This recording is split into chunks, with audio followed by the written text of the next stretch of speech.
My name is Letitia Polador. I'm an intern at the Greater Port Arthur Chamber of Commerce.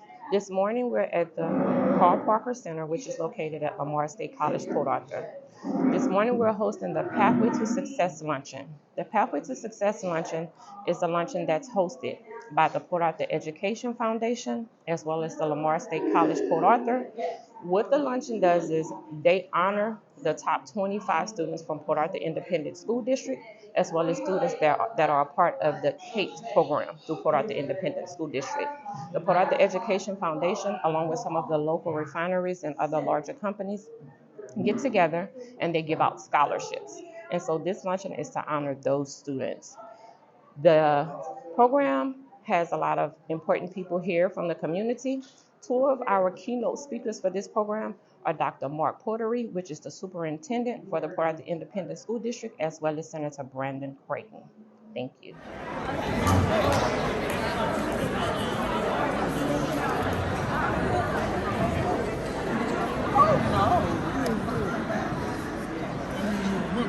They might. You won today? No. You won.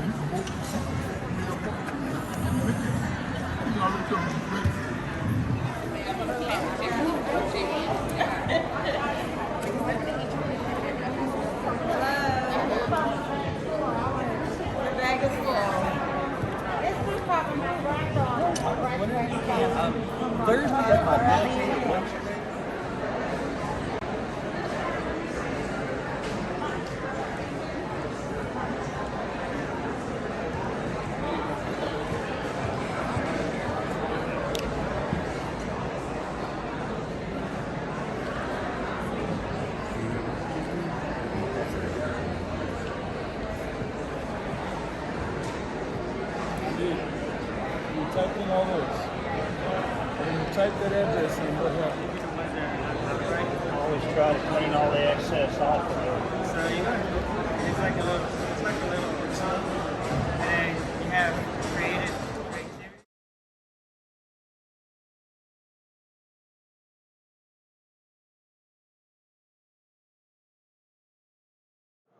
Mary Ann Reed, REID, Golden Pass LNG Community Affairs Advisor. We have a partnership with the Port Arthur Chamber of Commerce and with the Port Arthur Education Foundation that's been a very long-lasting relationship. It's important for Golden Pass to be part of the youth and foundation and the future of all of our kids here in Port Arthur ISD, because these are our employees. These are the people at some point are going to be employees of Golden Pass, employees of Southeast Texas. So the $10,000 donation is a drop in the bucket towards the future of our community.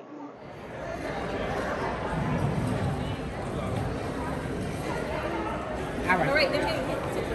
Oh, okay.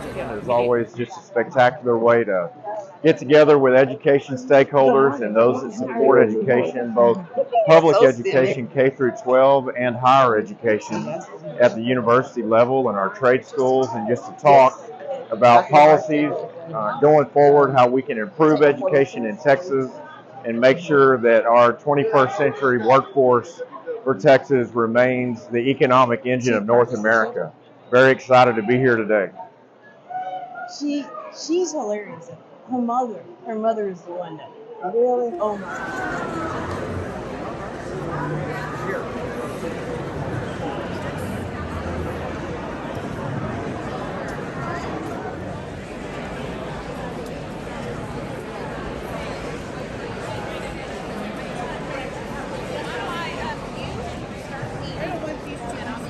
It is our distinct honor today to recognize an individual who has been stable to his community and to education.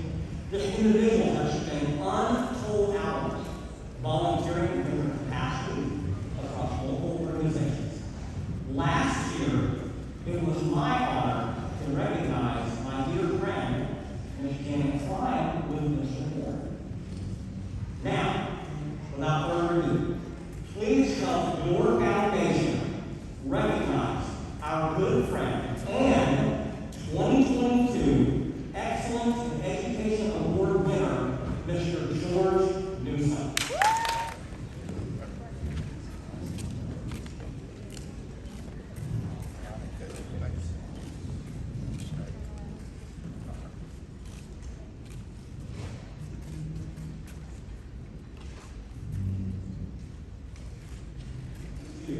student scholarships. We have scholarship winners today from Latino, we have scholarship winners from different organizations, Global Tribal Emergency Center, and things like that. Years of dedicated service towards instructional practices. He holds the distinction of being the first superintendent in PAISD's history to be named Region 5 Superintendent of the Year.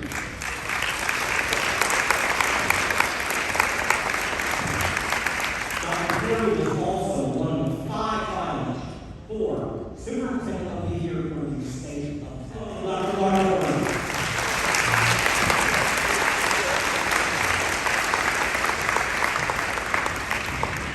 Good afternoon to all of you. If we never hear of Hurricane Harvey or Ike or COVID again, it'll be too soon. A day of thanks, and I definitely want to thank a lot of people, so I'm going to run through it really quickly, but the Port Arthur Independent School District is a huge entity, and it takes so many people to run the district. And each person, we have 1,300 employees, and everyone is important. And we have 8,000 students, and every student is important. Are my board members, and I tell you, they are the best board members there are in the state of Texas, and now even going to the United States. Now, we have to make the decision. And without understanding how to read and comprehend what we're reading, you will not be able to make the decisions. You're limited. You're limited without an education. There's just so much you can do. With an education, you can move mountains. You can do whatever you want to do. And that is what we need to tell our children every day. There was an article that came out in the paper last week, and I'm not saying this for any other reason, but 2 weeks ago we had to close down schools. Oh, we thought we were going to have to go because of the weather. But because some of us can read, and we understood that Port Arthur was not going to be heavily hit, I'll take full responsibility. I decided to keep schools open. Schools need to stay open, especially when your beauty shops are open, when your grocery stores are open, when your barber shops are open. No one else is closing, and your education system should not be the first to close. Because education is important. You cannot close just on a whim, and then I'm driving around and I see kids playing basketball, and the rest of us are just ridiculous. We have to instill in our children the importance of education. If parents don't feel that education is important, then our children will not feel that education is important. And then what happens? We become imprisoned because we will have to take everything that someone tells us and do what they tell us because we don't have enough knowledge to combat it. And it doesn't matter what color you are, what ethnicity you are, if you're male, female, you need to be educated. And that is what we need to tell our children every day. We are giving you a 60-hour education free of charge. There's no reason why children today should not be successful, but you need to do better. You want the next generation to do better than what you have done. And that's what we have to get back into the groove of saying, I'm here, but you need to do better. I have a community that is uneducated and expect to keep everything moving. You cannot expect the Motivas and the Valeros and the Energies and the LNG plants to hire uneducated people. Sometimes we complain, no one's hiring us. No one's hiring Port Arthur people. Port Arthur people, get up, become educated, and get your voice back. That's what we need to do.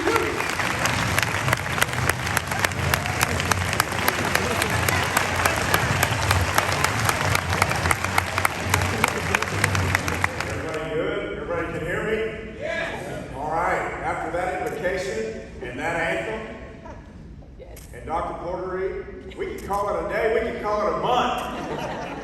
And to be able to come together and to share ideas and work on common goals and interests, especially when it has to do with the future of education in Texas. And that starts right here.